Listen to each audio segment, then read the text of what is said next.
Nigerian army commanders embezzled millions of naira donated by Borno State governor for housing projects. Nigerian soldiers, especially those deployed in Operation Lafia Dole in the northeast, have always complained about poor welfare. Some top officers in Nigeria Army have been accused by soldiers in Maiduguri, Borno State, of embezzling 16 million naira donated by the Borno State Governor Babagana Zulum to build new barracks for military personnel fighting the Boko Haram insurgents. Sarah reporters learned from soldiers attached to the 995 Battalion, Maiduguri, that the governor donated the money to build the houses in Shuwari, a community on the outskirts of Borno State capital, which is located along the popular Kano-Maiduguri road. According to one of the soldiers, Zulum recently gave the army commanders 16 million to build the houses for personnel in the community. Speaking with Sarah reporters, he noted that the authorities embezzled the fund and forced soldiers to use the allowance to build the houses. First, the Borno State government gave the unit 16 million to build new houses for soldiers in various locations in Shuwari, a community that was deserted before, so as the reconstruction processes was being done by the government. The governor requested that soldiers should also have houses there in order to ensure safety of lives and properties of residents moving in.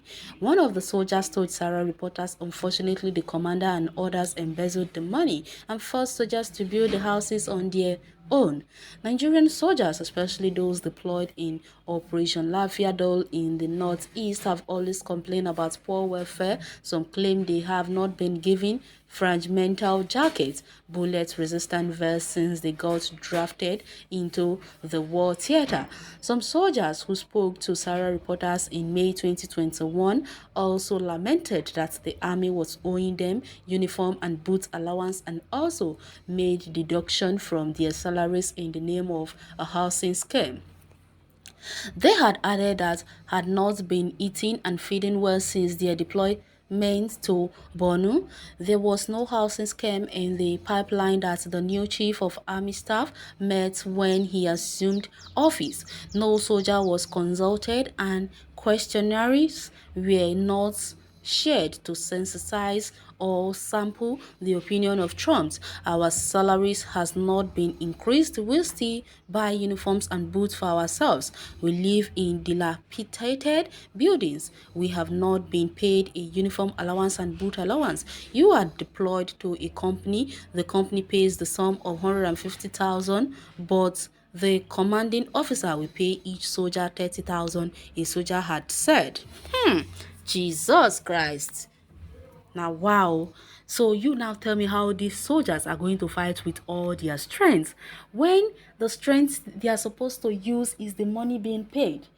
The money is the money being paid to those soldiers is the money that is supposed to give them the morale and the courage to fight all these Boko Harams or so-called bandits. But when they are not being paid, so you tell me, and they buy uniform by themselves, which is supposed to be the business of the government. Just imagine this. And you are now telling me why soldiers will change to what they are now.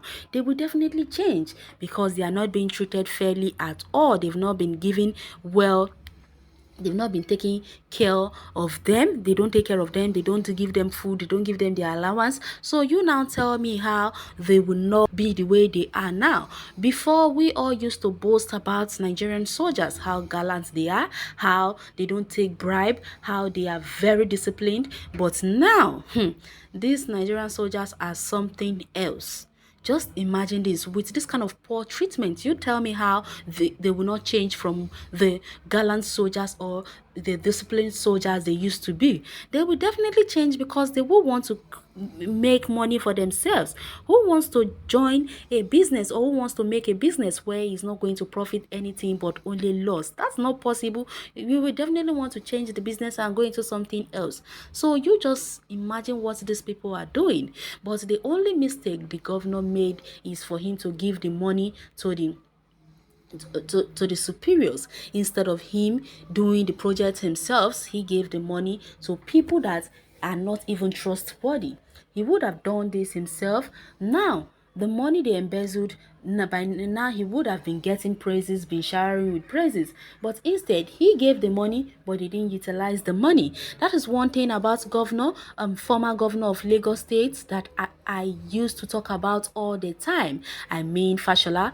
Fashola will come out on the street of Lagos by 1 o'clock, 2 o'clock a.m. in the midnight while people are sleeping to supervise all the projects he allocates to everybody in Lagos. He will come out by that hour of the night to check on every project being allocated, and that is why we're all so scared of him. Whatever project he puts his mind into was always being done 100% correct, because they knows the kind of person he was. He doesn't tolerate nonsense, and he has time. There is a time for Fashola to be a governor, and there is a time for him to be a strict governor. That was how he was. Governor Zoom has made a big mistake here by giving that money to the superiors, and now what have they done with the money? They embezzled the money. Yes, the soldiers have confirmed that the money was being paid to them, to the superiors. Yes, that the money was allocated, but they didn't utilize the money. Instead, they embezzled the money. So now tell me who is going to take the blame for this now? Well, let's quickly go to the comment section and hear people's opinions on this. Someone say, why can't the governor build the houses? The governor should have built the houses and handed them over to the military. Well, you are correct about that. Nigerian army's top hierarchies have always been known for corruption and cheating the rank and file. Well, Nigeria are almost all corrupt, no be army alone. God save this cursed country. I think we really need to change the name of this country, because I think that name Nigeria is indeed a cursed name, because that name has not taken Nigeria far at all. Just like Ivory Coast then, Cote d'Ivoire. Just imagine that. So it would be good for us to change our country's name as well, because this whole drama is really getting out of hand. Bad business everywhere. What's all this? Well, someone say, I wonder if 16 million can build houses. Are we talking of 16 billion or 16 million? Because 16 million can only build one to two house depending on the site, on the design. That is why it's called a military barracks. The way things in the north are not like things in the south here. They are level, and their things that way are, should I say, somehow cheaper than in the south here. In the south here, where place in a place where inflation of things are very high, but in the north is different. If you that have stayed in the north, you will understand what I'm talking about. And maybe that money was just a starter or a startup for the project, not knowing that not even water of the project will be done. Well, you can go to the comment section and share your take on this article. Thanks for listening.